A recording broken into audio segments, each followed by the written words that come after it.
Good morning, pre-cal. We are about to begin Unit 12, Day 3 notes. For example 1, find the sum of the first 7 terms of the following sequence, round to the nearest hundredth, if necessary. Now, they've already given us the formula here. Let me break it down for you. So A subscript 1, that just stands for the very first number in the sequence, which is 9. Let's see, R is going to be the ratio. Are we multiplying? Are we dividing? Are we adding or subtracting? Since it's ratio, it's either going to be multiplication or division. Now, to get from 9 to 15 and then 15 to 25, like what are they, excuse me, what method are they using to get there? What is the ratio? Whenever we're dealing with a ratio, if you'll just take the second number and divide it by the first number, that's going to be your ratio every time, with these types of problems at least. And then N, that represents, well, what term do they want us to go to? And they identified 7 terms, the first 7 terms. So we have everything we need. We just need to start substituting. So begin with minus 9, and then the ratio raised to the 7th power over 1 minus the ratio again. You then plug that into your graphing calculator, you would get the answer. What is that answer, I wonder? Hang on, let me think about that real quick. Oh, it's 468.75, rounded to the nearest hundredth, if my mind serves me right. Let's go on to example 2. All right, example 2, find the sum of the first 7 terms of the following sequence, round to the nearest hundredth, if necessary. They've given us everything we need. We just need to start plugging in, beginning with 12 minus 12. The ratio there, that's going to be kind of hard to figure out. So let's just do second number over first number. Just keep it like that. They want us to find up to the 7 terms, up to 7 terms. So raised to the 7th power, and then 1 minus 9 over 12. Plug that into your calculator, and you should get 41.59 rounded to the nearest hundredth. Ejemplo 3. Find the sum of the first 10 terms of the following sequence and round to the nearest hundredth if necessary. They've given us everything. Man, not really a lot of stuff to solve here. You're just plugging in and going. Our ratio, let's do second number over first number raised to however many terms that they want us to find. 10 over 1 minus the ratio. Plug that into your calculator, round to the nearest hundredth, and you would get, look at that 4, it's beautiful. Example 4, find the sum of the following series, round to the nearest hundredth if necessary. You notice something? They have left out, let me make sure I mark this. We're doing number 4 here because this one's different than the previous 3. They haven't given us which term that we are going to find the sum of, up to how many terms. So we have to figure out what that is. Now they have given us a very big clue.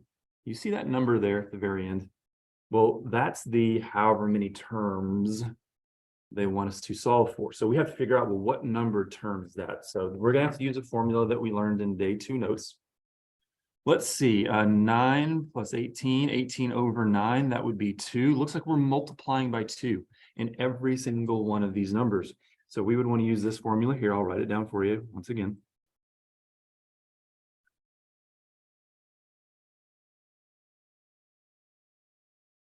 Okay, so A subscript 1, that stands for the very first number in the sequence, which is 9. R represents ratio, which we've already determined is 2. N minus 1. We're trying to figure out what term are we dealing with here, is equal to the nth term. Now we know that that final number is going to be 1, 4, 7, 4, 5, 6. We know that whatever the nth term is, it's going to equal this.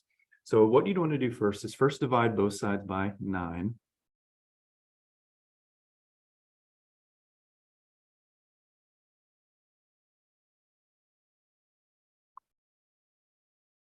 And now remember, we're having to identify a variable that is now an exponent. So we're going to have to convert to logarithmic form. So that would be log base 2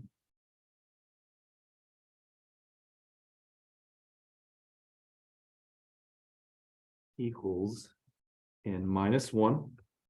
And then now in order to get n by itself, we would need to add 1 to both sides. I'm going to clean this up just a little bit.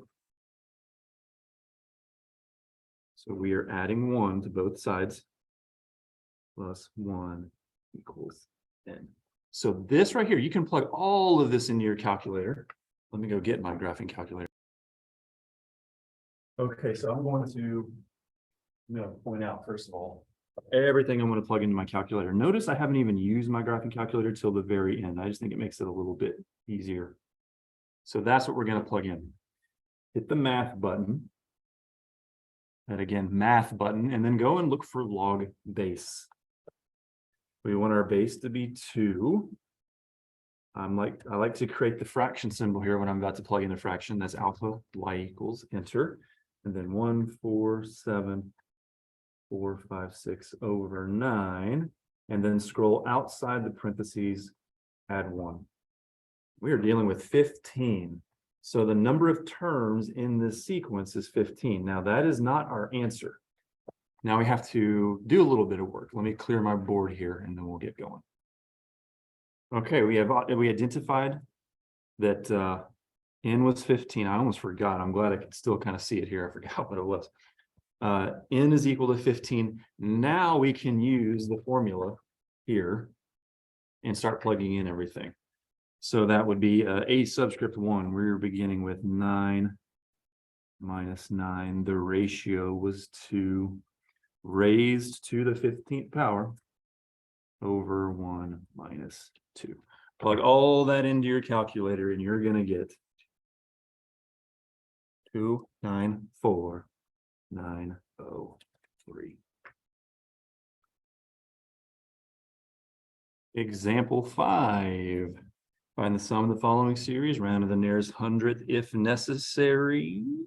Looks like we're multiplying by 2 again. And once again, they didn't tell us how many terms are in the sequence, so we got to solve for that. So let's begin with the first number times the ratio, which once again, we're multiplying by 2 each time, raised to the n minus 1 equals that number at the very end there, 204. 80.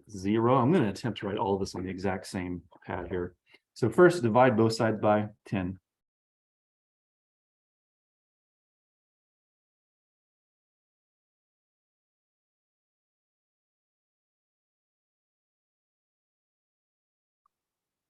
Now we're going to convert to logarithmic.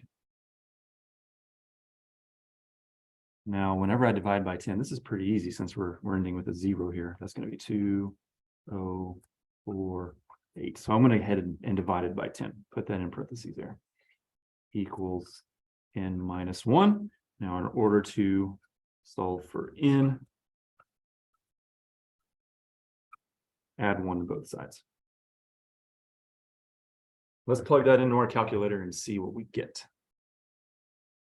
Okay, n equals 12. If you plug that into your calculator correctly, you get n equals 12. If you're having issues with the calculator portion, just let me know during class and we'll get it fixed. Now we can use that formula that they provided us on our worksheet there, beginning with a subscript 1. This series begins with 10 minus 10, the ratio 2 raised to the power of 12 over 1 minus 2. Plug that into your calculator and you should get 40950. For example 6, try that one on your own. It's the same thing. And see if you're able to get the correct answer. I'm going to go ahead and give you what the answer is.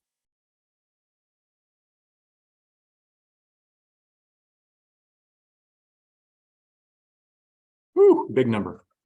Make sure you're able to get that answer. If you have solved correctly, that's the answer you should get for number 6. Example 7. What is this space math? how is this series 9 plus 11 plus 13 plus whatever 105 represented in summation notation? So this symbol here represents sigma. It's just pretty much represents everything that we've been doing up to this point. It just now looks really, really fancy. Now in a sigma, this portion here, the r equals 1, that represents lower bound. Up here, the 48, that represents upper bound. And then here's the formula that it would take to solve these types of problems. Give me just a second to set this one up and we will get going. Okay, I wrote down example B there because I don't want to write them all down. And example B is the answer, by the way, but I'm going to show you how we're going to get to that answer. Notice that this series begins with 9, 11, 13, and then ultimately ends in 105. Now that very first number, that's going to help us get started with this problem. What you could do is you could take each of these lower bound numbers. So we have 0 here, we have 0 here, we have 1 there, we have 1 there. Substitute them for r and then see what you get. So if we took 0 here and substituted it for r, the result would be 9. This is a possible answer because we begin with 9. Here, also a possible answer. Here, this is not possible because we plugged in a 1 and then did the math. That would be 12. Well, this series begins with 9, so that's off the table. This one also off the table. So it has to be one of these two. Well, in order to figure out which one it is, you could, I guess, take 48, substitute it here, and make sure you get 105. Take 32, substitute it here, get 105. But I believe if you were to do that with both of these, you'd get the exact same thing. So we need to do a little bit of math to determine which one it is. We want to figure out, this series ends with 105. We want to figure out what number term is that. Well, first, let's figure out, is this arithmetic or geometric? 9 plus 11, so that's a difference of 2. 11 plus 13, that is a difference of 2. Therefore, this is arithmetic. We're going to use this formula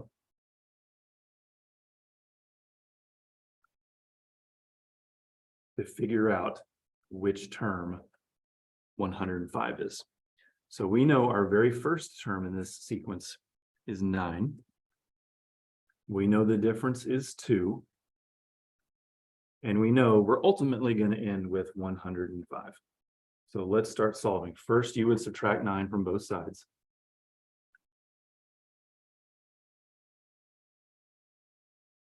What is that? 8, 14, 13, 12, 11, 10, 9, 8, 7, 96. Divide both sides by 2.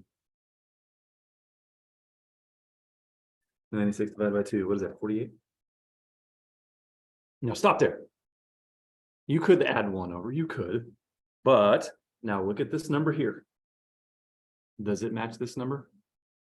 It sure does. And it's not even close to the other one, 32. I guess in the grand scope of infinity it is, but you know what I mean. So therefore it has to be B. Whenever you get to this portion here, this number is going to be either spot on or very close to your upper bound. So B would be our answer. Okay, let's take a look at 8. Let's see if there's any that we can go ahead and eliminate. If I took 0, plugged it in here, the result would be 4. That's possible because we're beginning with 4. If I took 1, plugged it in here, nope. If I took 1, nope. If I took 0, plugged it in here, the result would be 4 because 7 times 0 is 0 and 0 plus 4 is 4. So it's got to be one of these two. We just need to figure out, is this last term closer to 24 or 21? Is this arithmetic?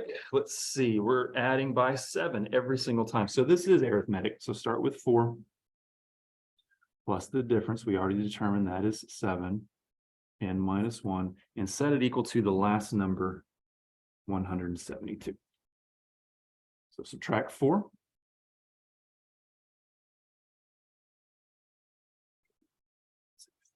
Eight, divide by 7.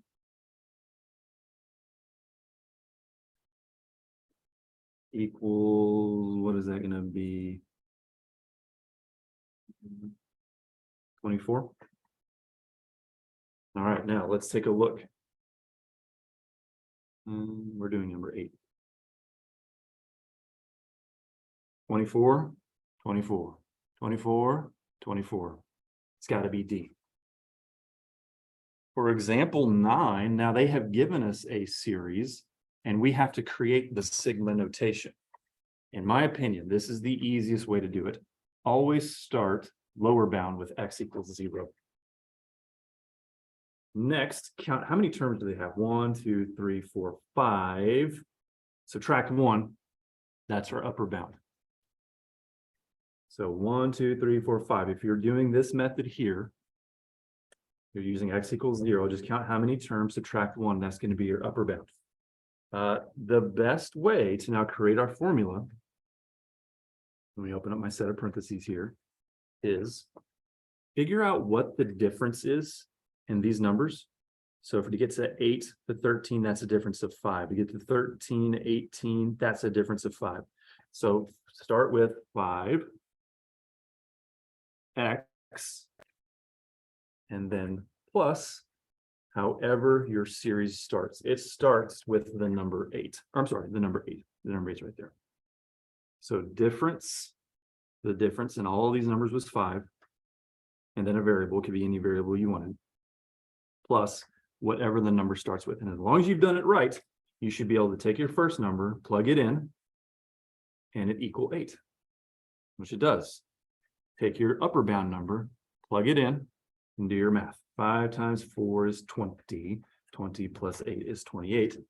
And that would end our series. So we did it correctly. All right, let's do example 10.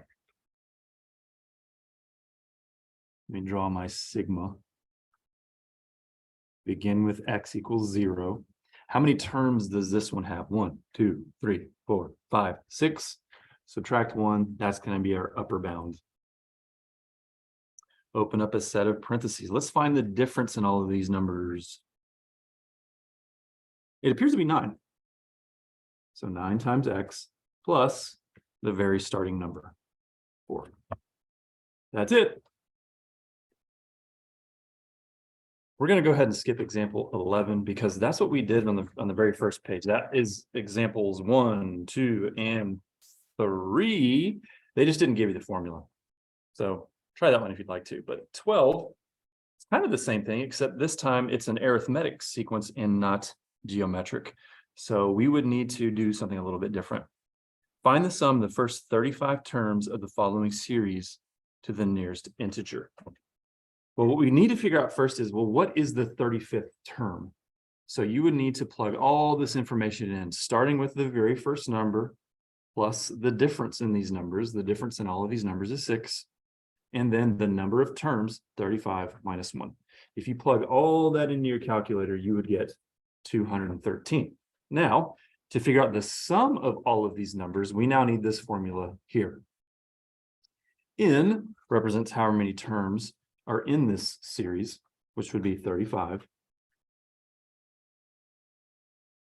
In subscript 1, start with the number of the series, 9, plus this number here, all divided by 2. And from here, it's just calculator work. You plug this in, you would get 3885. All right, example 13. Find the sum of the first 50 terms of the following series to the nearest integer. So let's figure out what is the 50th term. Start with 13 plus, what is the difference here? Looks like we're adding by 8 every time. And then the number of terms minus 1. Plug that into your calculator and see what you get. You should get 405. Now let's go back to that formula that I had written over here just a little bit earlier. You need to start with however many terms in the sequence. Open parentheses. Start with the first term of this series. Add it to the number we just solved for. Divide everything by 2. And as long as you did all of that correctly, you should get 10450. 14, 15, 16, and 17 might look a little more intimidating than they really are. We're just plugging that into our calculator. That's all we're going to do here. But you got to figure out, where is that in your calculator? So hit math and scroll until you find summation. Summation. Once again, the math button, and then scroll until you find summation. Enter. And now we're just going to plug in everything we see for example 14. Now they use variable in, but it doesn't matter what variable you use. I would just use x, and then 2, and then scroll up, put in 73, scroll inside the parentheses, and now begin entering everything to the right of sigma. 400, open parentheses, 1.05, close parentheses, raise it to x minus 2. Enter. And then what does it tell us to round to? The nearest integer. So your answer would be 260,361. Okay, so use that example that I just did to try and find the answers for 15, 16, and 17. Pause the video, and then you'll magically see the answers appear. There they are. If you have any questions, keep them to yourself. I'm teasing. Come see me.